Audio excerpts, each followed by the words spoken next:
Hello.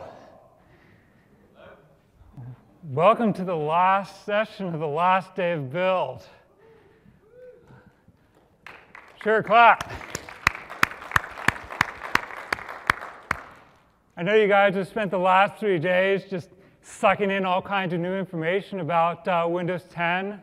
On behalf of the Direct2D and DirectWrite teams, I want to thank you all for coming here. My name's Anthony Hodgson. I'm a software developer on the Direct2D team. And today I'm going to be talking about some new features that we've been adding to Direct2D and DirectWrite in Windows 10. So let's go ahead and get started. Well, you know the drill. Please do evaluate after the session and give us your feedback. I'd really appreciate it. Thanks. In terms of an agenda, well, we're going to spend a few moments just talking about what Direct2D and DirectWrite are. And then we're going to delve into all the various enhancements that we've been making in various feature areas. So what are Direct2D and DirectWrite? Well, Direct2D is Windows' hardware-accelerated 2D rendering engine. It's responsible, whoops, go back here, go forward. There we go. It's responsible for things like geometries and bitmaps, brushes, text. It also has support for image effects, so you can do things like blurs or sharpens or various creative effects. Now, DirectWrite is all about text. So it's used for things like loading of fonts, doing text layout, and typography. Now, both Direct2D and DirectWrite are foundational components of the OS. They're used widely throughout Windows. So for instance, it's used by the shell and DWM. It also drives a lot of the rendering inside of XAML. So if you're a XAML developer, well, you're actually already taking advantage of the hardware acceleration that, that DirectX provides for you. Now, if you take it a step further and you go ahead and use one of our new APIs, Win2D, well, then you're also taking advantage of the hardware acceleration of Direct2D and also taking advantage of DirectWrite. Now, incidentally, if you didn't get a chance to check out my colleague Simon Tao's talk on Win2D, I highly encourage you to go online and check it out. It's some really great stuff. Now, let's say that you're a web developer. Well, then a lot of your users are also taking advantage of DirectX through both the old and the new web browsers inside of Windows. It's also used by third-party web browsers like Firefox. So you get the idea. These are two components that are used very widely. But let's say that you're a DirectX developer, and I hope a lot of you folks out there are.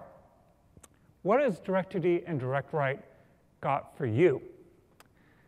Well, in Windows 10, we've been making a number of enhancements that we hope you can add to your applications and improve your experience for your users. So let's jump right in and take a look at some of these.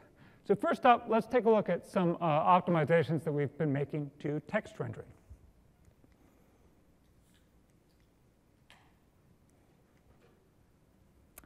Now, Windows 8.1, sort of standard mechanism that you use to render text was actually bitmap-based. So what this meant was, for every glyph that would appear on the screen, it would actually get rasterized on the CPU, and then it would be uploaded to the GPU. Now, to accelerate the process, we actually employed a hardware glyph cache. Now, as long as the elements were actually being pulled from this glyph cache, you would get great performance. This happened most of the time. There were some scenarios, though, where you didn't get such a great performance. And this is what happens when you had, for instance, scaling text. Say you were doing a pinch-to-zoom operation. Well, in this case, you'd end up having to repeatedly, or we would end up having to repeatedly re-rasterize all these glyphs at all the various zoom levels to ensure that they remain crisp. So we're doing a lot of work on the CPU, a lot of uploading to the GPU. But it got worse because our font cache was only a fixed size, which means that it could fill up. and you could end up having to purge the contents, which meant that you got a lot of thrashing of your cache, which wasn't great for your app or any of the other apps that may have been running concurrently on the system. So this was really not a situation that was suitable for giving you a nice zooming experience. Now, this isn't actually a problem that was specific to DirectX or even Windows. This is really an industry-wide problem. And the industry had a mitigation for this problem, which was effectively just render all your contents once to a bitmap and then stretch that bitmap. And this obviously gave you fast performance because you're just rendering a single bitmap, but it meant that if you were zooming in, well, you get really blurry results. In Windows 10, we have a solution to this problem, which is a new hardware-accelerated vector text rendering algorithm. Now, truth to tell, we actually did have a vector-based algorithm that you could use in prior versions of Windows. But this was really mainly designed for large text, like titles, where there wasn't as much on the screen, so it really wasn't tuned for performance. In Windows 10, we've completely redone this algorithm. And crucially, we're now also employing the glyph cache. So the glyph cache can now store not just bitmap representations of your glyphs, but also vector representations of your glyphs.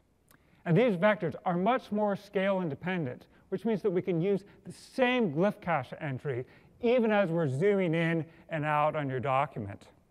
So this gives your users a much better experience when you're doing something like pinch to zoom.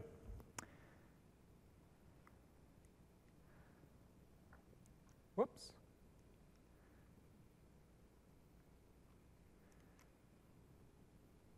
Let's go ahead and take a look at this. Switch over to here. All right. Now you can see I've got a lot of text on the screen.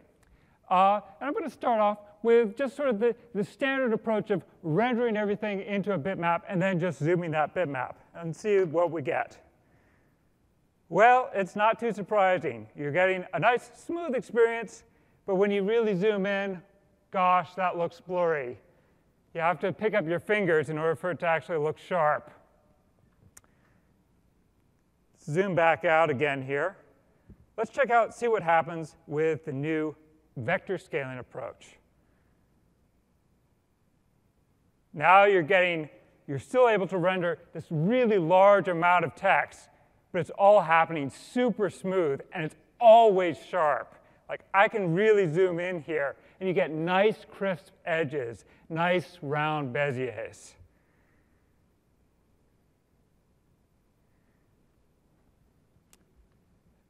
So let's switch back here.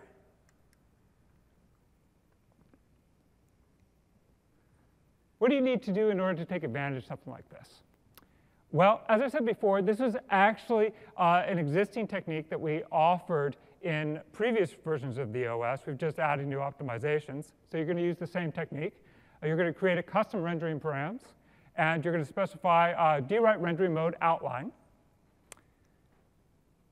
And then when you render it, well, you're just going to set that text rendering params and then draw your text the way that you normally would. You'll notice, though, that I have this check here, if animating. And that actually brings up an important point. Whoops.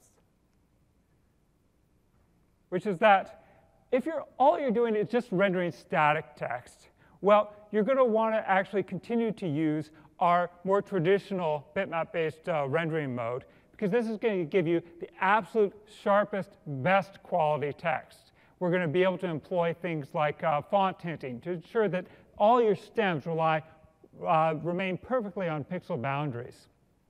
When you're animating or zooming or something like that, though, then we encourage you to switch over and use the vector text rendering algorithm. The other thing that you should be aware of is that this optimization that we've added is for feature level 10 plus hardware. So if you're using a feature level 9 device, well, you can still use the you can still use the feature, you just won't get the optimization. So you may want to play around with it on your particular device, see whether or not the feature meets your needs. But in any case, we feel that this is a really great thing that you can easily add to your application and give it a much crisper feel.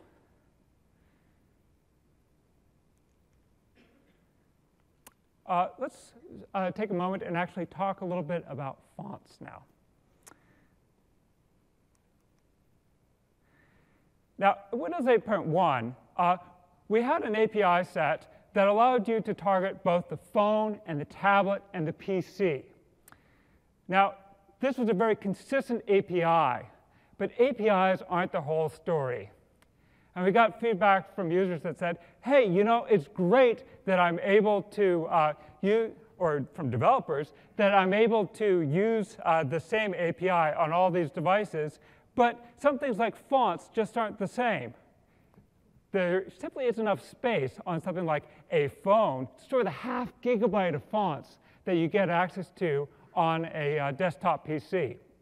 So in terms of the end user experience, you could spend an awful lot of time carefully crafting your document on a desktop PC using just the right font, and then you transfer it over to your phone and you'd view it, and it would just look different. We'd end up having to use a different font under the covers. So it's just a little bit inconsistent. Well, Windows 10, we have a solution to this problem, which is downloadable fonts. Now, the way this works is that the font set has now been segregated into two types. We've got recommended fonts. These are fonts that are guaranteed to be available on any device that your app runs on. This is going to include common UI fonts, things like Siga UI. It also includes common document fonts, things like Calibri or Times New Roman. Now, all the other fonts are now optional, which means that they may or may not be present on the device that your app happens to be running on. But if they're not present on disk, they're always available up in the cloud via Microsoft service. And furthermore, your app can now download these just in time while your app is running and display them. There's a couple of important features to this new feature. First of all, it's fully asynchronous, which means that DWrite will never block when you're accessing these fonts. It'll just hand you back a resource immediately. You can use that resource and stuff will render. It'll just use font fallback. When the font actually completes downloading in the background, well, then you can pick it up and you can start using the new font. The other thing to keep in mind is that this is employing a global font cache of all the fonts that get downloaded, which means that if you have multiple applications that are all using the same downloaded font, well, it doesn't have to be downloaded multiple times. We can just pull it from the cache. This also works if you shut down your application and start it back up. We can take advantage of that. One other thing that you should know is that you don't actually need DirectX in order to get this functionality. We've actually built it directly into XAML, which means that your XAML apps will get this, this feature completely for free. To prove this, I've actually got an application here. Let's switch it on over. Now, this is actually a fairly silly little application. It only has the ability to open 3 documents, but that's actually sufficient for our purposes. Oh, let me close this guy. And I'm also going to bring up here a view showing what's actually stored in the font cache. Now, you see that it already has one file pre-existing in the font cache. That's actually just a catalog file. It's sort of keeping track of various metadata about all the fonts that are available to you. Now, I've got 3 different documents here. Let's go ahead and check out the first one. Now, this first one is actually going to use a font that is resident on the system. And boom, as soon as I click on it, no surprise, the document shows up. And you'll see down at the bottom that the desired font is Cambria, while the rendered font that we're actually using, also Cambria. So that's not really terribly surprising. This next guy here is going to be much more interesting. This is actually going to be pulling live from the cloud, I hope, as long as the rain gods are with me, pulling down a font. But as soon as I click on it, it's still going to be rendering using a fallback font, and it will dynamically switch over. So let me go ahead and click on it. And you can see that the desired font is Jokerman, but right now we're just using Sega UI. And bam, you can see that it's now finished downloading. You can check it out and see in the font cache that, yes, we've got a new file here. And sweet. By the way, you can probably tell why this isn't one of the recommended fonts that you should be using.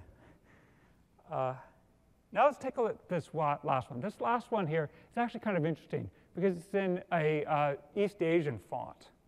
And East Asian fonts are notoriously large because they have to store all these different glyphs in them. And so they can be tens of megabytes in size, like 30 megabytes. Let's go ahead and see what happens when we click on this one. Well, you can see that we've already started the download of the third guy. And you can see, well, now we've switched over. So we're now actually using the Katai font. And the other thing to notice here is that we haven't actually downloaded the entirety of the font. And this is because we're able to say, hey, these glyphs all appear in a certain region. And so I don't actually need to download all the font. I can just download the portions of it that are necessary. This happens all under the covers, behind the scenes. You don't need to worry about it. Let me go ahead and close these guys, and let's switch back.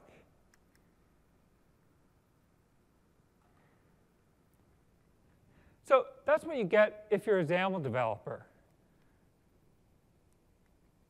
How about if you're a DirectX developer? How does this work for you? Well, if you've used previous versions of our API, you'll know that the first thing that you commonly do when you're going to access a font is you're going to use the get system font collection. You're going to continue to use that. We have a new overload here where you can now specify that you want to include the downloadable fonts. So this will give you a font collection. You can create a text format from this font collection, or basically any other API that you want. And DirectWrite will immediately return you that resource. And as I said, you can use it immediately, and stuff will render on the screen, but it won't actually use the new font until you call these new APIs here, which is the font download queue.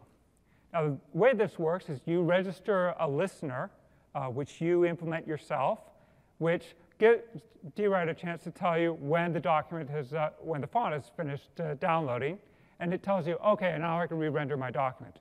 So you add your listener, you begin download, and then you'll get the callback later. So you may be thinking, hey, great, now I don't need to worry at all about fonts. I can always assume that I have access to everything. I can use them everywhere.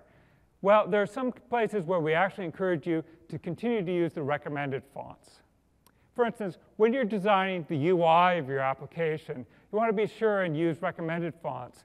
This will help ensure that you get a consistent experience even when your user is offline.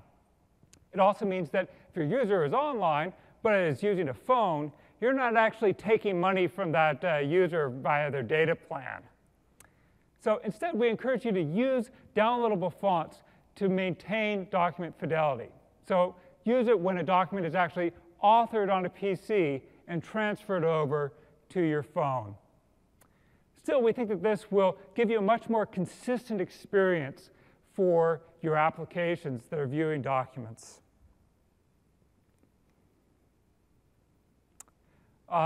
Let's talk about one more thing regarding fonts. Font collections. Now, you just saw we were using font collections with downloadable fonts. They're a highly structured mechanism for enumerating your fonts. You can basically do two things with them. One, you can walk through all the fonts that are available on your system, one by one, in some predetermined order. Or if you happen to know your family name, well, then you can use that family name to key off of the particular font that you want. This worked great most of the time. We actually received feedback from a number of developers, though, that they actually found situations where they didn't know the family name. They knew something else, like they knew the postscript name. Well, we really didn't have a great story in previous versions of the OS. What they ended up having to do is enumerate all the fonts on their system just to find the one that they were interested in. And this ended up affecting performance, and it was just kind of a pain. So, So in Windows 10, we now are introducing font sets. These are a more flexible alternative to font collections. And they improve your life in a number of ways. Now, I should say that if you're happy using font collections today, you're not running into these problems, well, please go ahead and continue to use font collections. But we do feel that font sets will make your life easier in a few ways. For instance, as I mentioned before, with a font collection, you really have to key off of the family name. With font set, you can query off of any one of a number of different properties. You can key off of the family name, postscript name, even much more generic things, like you just want to see all the italic fonts that are available, or all the bold fonts that are available. You can do that. Also, for those of you who actually need to create your own custom font collections, let's say you've got a document with an embedded font. You could do this with font collections, but it's actually kind of a pain. You need to implement this callback interface, and there was some pinging and ponging that ended up happening between your app and DirectWrite. With font sets, this is a much simpler process. It's just a builder pattern where you do add font, add font, add font, and you're done. As I mentioned before, you could use font collections to do downloadable fonts. Well, you can do the same thing with font sets. Font sets also give you additional functionality, though, in that you can query metadata about fonts that aren't resident on your particular device. One other thing to know is that if you happen to have a font collection and you want to get a font set, it's really easy to just at any time switch over and you can get access to the other resource, or vice versa.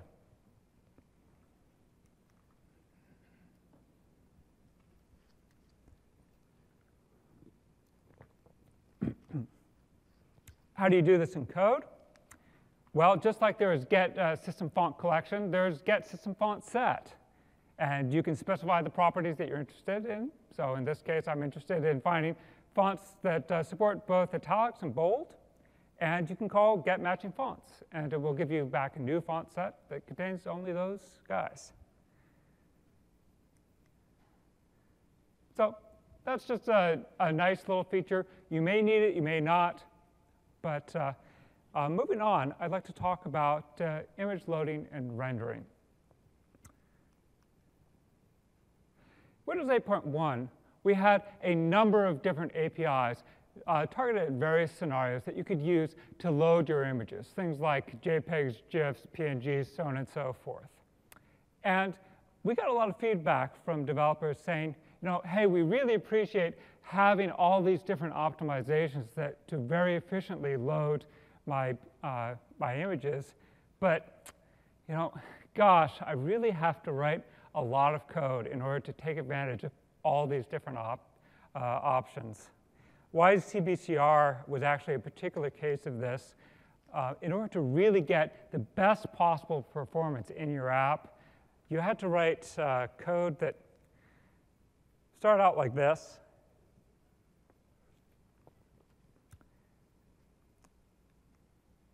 And then you had this.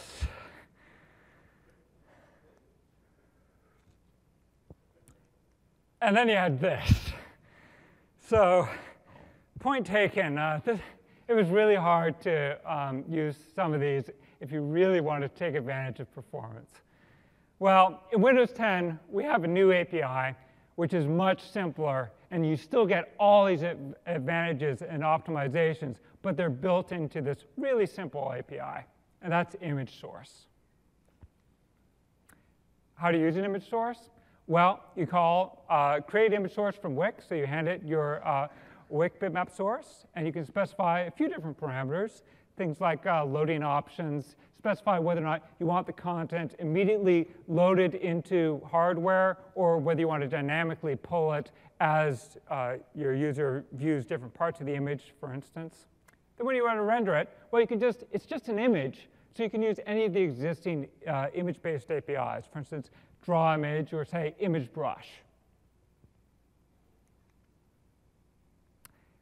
Now, image sources have a number of advantages that you find with previous APIs that we had. For instance, we support arbitrarily large images. Even if your max texture size on the particular device is something much smaller than the image that you want to load, you can use image sources and we'll automatically stitch together it in all the appropriate ways. And since they're just images, you can easily integrate them into, say, printing, or you can apply effects to them. And they also have a number of other baked-in optimizations that we didn't even give you didn't have access to in previous versions of the OS. For instance, you can now have much more control over when content is paged into hardware memory. We also have much finer-grained locks. So if you're doing background loading of your images, it will play much nicer with whatever foreground animations you may have.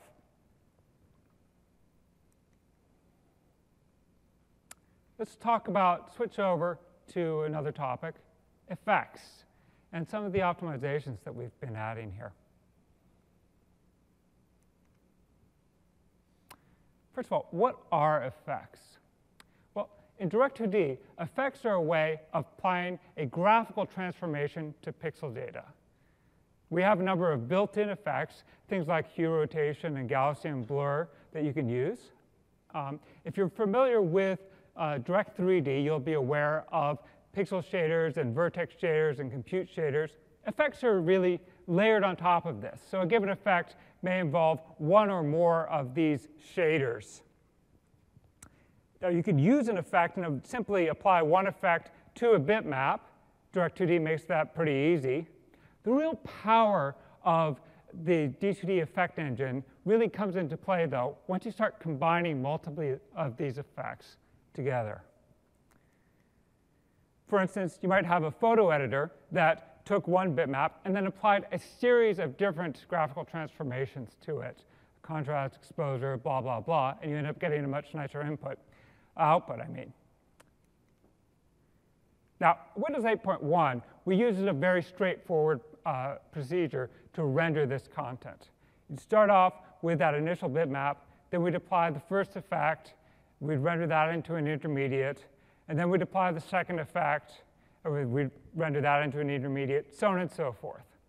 Now, we'd be a little bit clever. For instance, we wouldn't require you to use, we wouldn't internally use a different intermediate for each effect. We could do some optimizations there. But really, you ended up having to do a full 5 shader passes in this case in order to apply all those effects.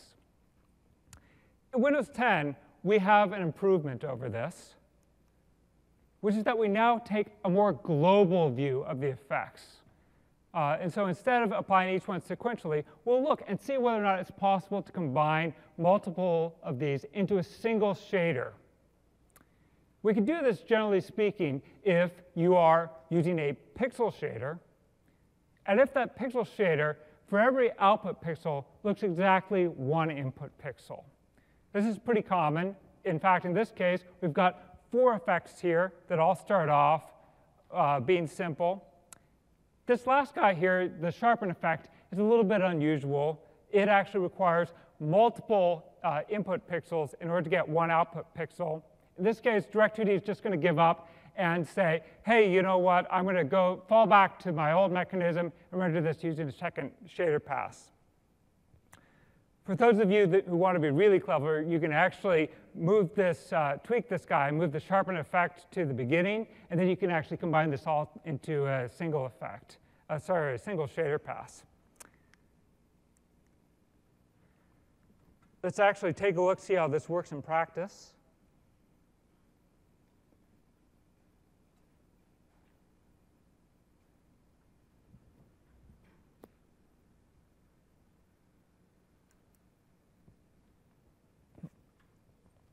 Here, I'm actually taking a 10 megapixel image, and I'm applying those same effects that you saw on the previous slides. And this is using the old Windows 8.1 approach.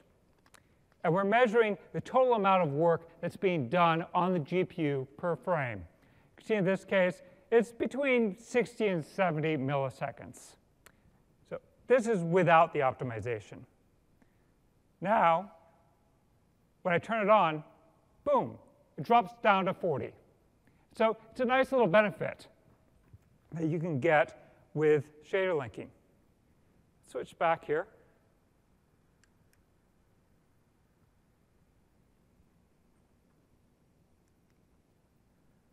So how do you use shader linking?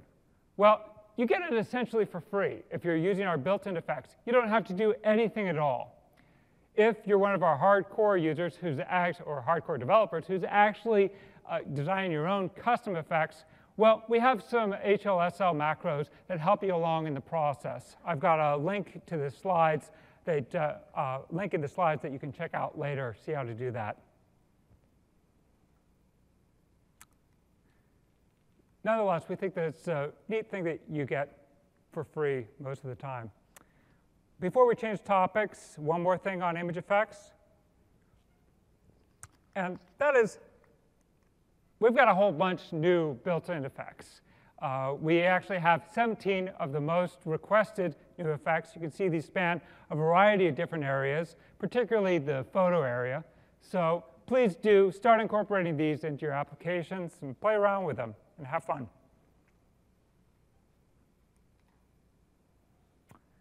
Finally, I'd like to talk to you about a couple of new primitives that we've added for Direct2D. Now, the first of these isn't actually specific to Direct2D. It's actually part of a wider Windows initiative. And I'm sure you guys have all heard about this by now. It's been in the keynotes and on a lot of the floors. And that's inking. Now, I gotta say, I'm a math guy. I absolutely love inking. It gives you just a much more natural way of being able to interact with the computer. I can enter in equations really beautifully. I can draw diagrams. It's just a really much more natural way than having to hunt and peck on a keyboard to use a mouse. The way that we encourage developers to use inking in Windows 10 is via the Direct Ink APIs, specifically the XAML inking canvas and the ink presenter. Now, under the covers, this is actually using a variety of Windows technologies in order to actually capture that content and render it onto the screen. Crucially, in far as the graphics go, that's all being done under the covers by Direct2D. Why do they do this? Well, Direct2D offers a number of advantages here. First of all, just like every primitive in Direct2D, this is a hardware-accelerated operation, which means that you're able to draw large amounts of ink in real time, even change it on the fly. This also helps reduce the latency of ink, which means that you get ink that sticks to your stylus as you're drawing. It feels much more like real ink. It's also vector content, which means that you get nice, crisp edges, and you can zoom in on it, and you get Beziers, so you get things that are always smooth. You don't get any sort of polygonalization. I've got a demonstration of this.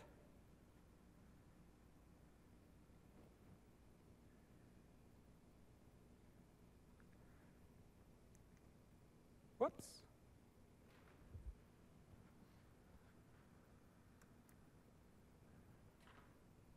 I apologize, this is my own handwriting, so it doesn't, it's not as legible as if an artist had done it. But this is all being rendered by Direct2D. And because it's done by Direct2D, it's all completely live. I can zoom in on it. Every frame here is vector graphics. It's all being done by with Beziers, which means that I can zoom in ultra close here. I'm still getting a nice, smooth B around here. And again, you can do really cool things, like you can say, hey, this is interesting. You know what? I think I want to write a little annotation here.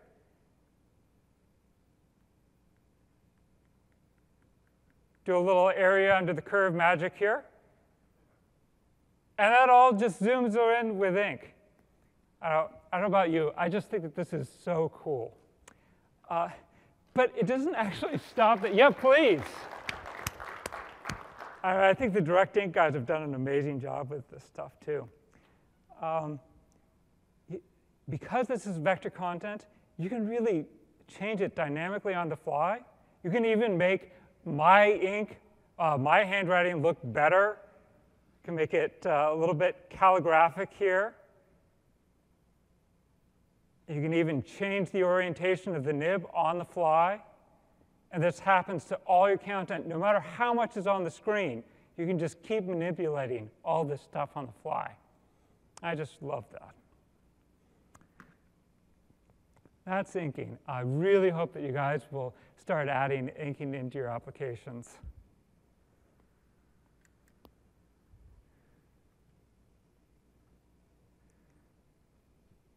If you want to know more, please do check out the Direct Ink talks. They happened earlier, but you can still find all the slides and the content online. One last feature that I'd like to talk to you about is gradients.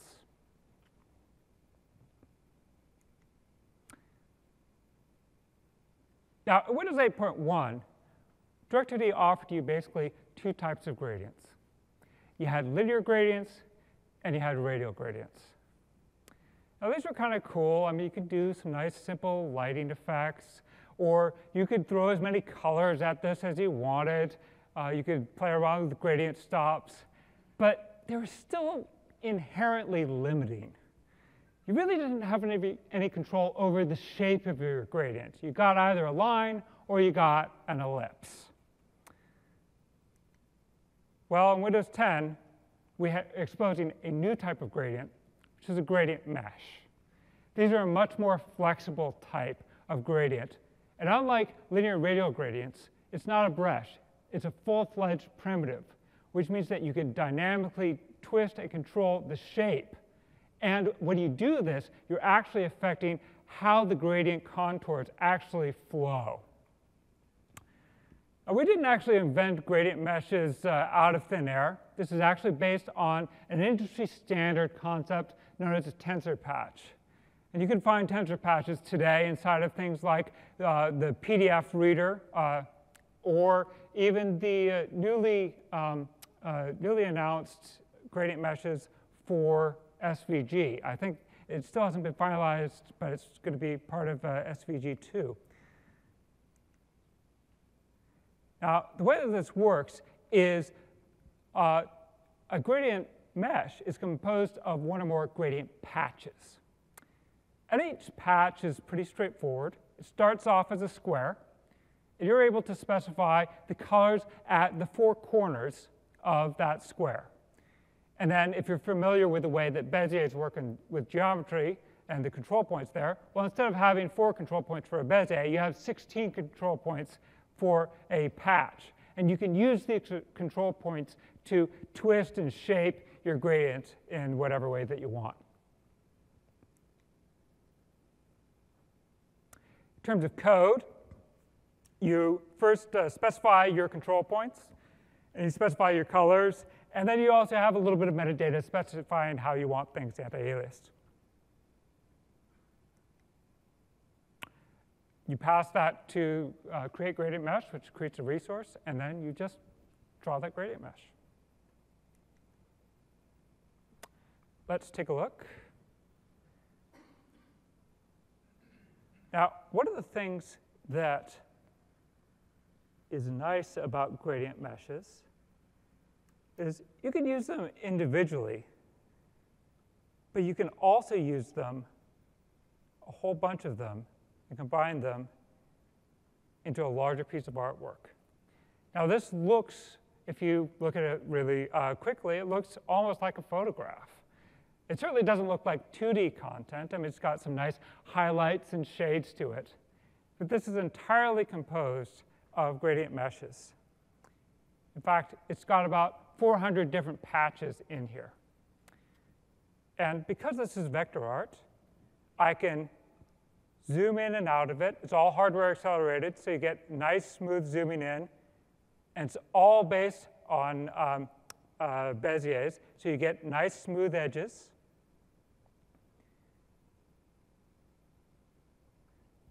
So it's something that we think that you can add to your application. You can get a much more customization over the look of your application and get it to look more beautiful and, or the way that you want rather than what we're allowing.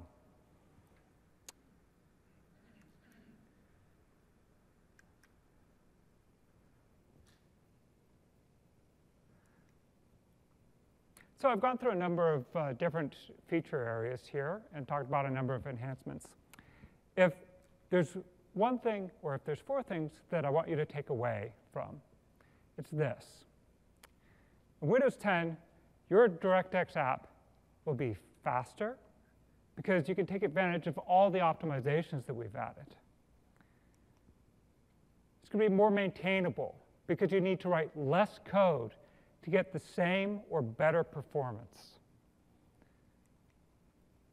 It's going to be more consistent across devices because you don't have to worry about such things as what fonts are available on what device.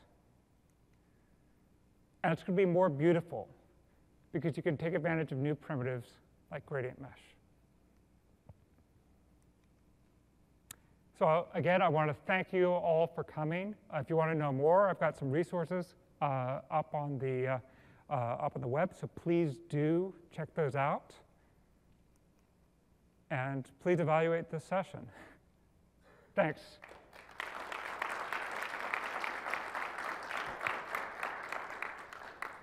And now it looks like we have some time for some Q&A, so if you guys have any questions, please. Oh, we have a couple of microphones up here if you want to use those so that they can be recorded.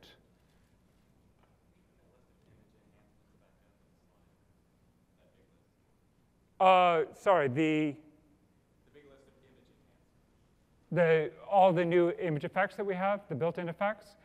Can you talk to me offline and I can get you those slides? Was the amount of fonts stored on the phone, were those bitmaps or vectors? That's vector content. Okay. And will this work? Oh, sorry, for those who didn't hear the question, are the fonts that are stored on the phone, are they bitmaps or vectors? Well, they're vector content, and so they can be sized at any size, and they'll look crisp. And do you work with fonts you import from third parties? Yeah. So, sorry, the downloadable fonts are only the Microsoft fonts. And are you speaking with regards to the phone? Anything. So on the desktop, certainly you can use whatever font that you want, and you can install those fonts. I'm not actually the font expert, so to completely answer your question on the phone, I need to get in touch with you afterwards, and we can sync up. Any other questions? Well, thank you. Oh, go ahead, yes. Oh, can you please use the microphone so it's recorded? So I see your shirt says mine goes to 12. Is Direct2D and DirectWrite on Windows 10 taking advantage of DirectX 12? That is an excellent question. It seems like a really great fit. I mean, DirectX 12 is all about performance. Direct2D is all about performance. To answer your question, though, right now DirectX 12 is really focused on the AAA gaming market, and we want to make sure that that succeeds first before we spend resources on actually incorporating and moving our stuff over to DirectX 12. But it's definitely something that we're thinking about. Yes? You said that the XAML applications would get the benefit of the downloadable fonts. Does that include WPF applications? No. This is XAML technology as opposed to XAML. But another reason for you to switch over to the new Windows 10 hotness. Are all the new features and APIs you have shown already available in the current Windows 10 preview? Yes. Yes, please do download them. They're part of the SDK. You can use them right now.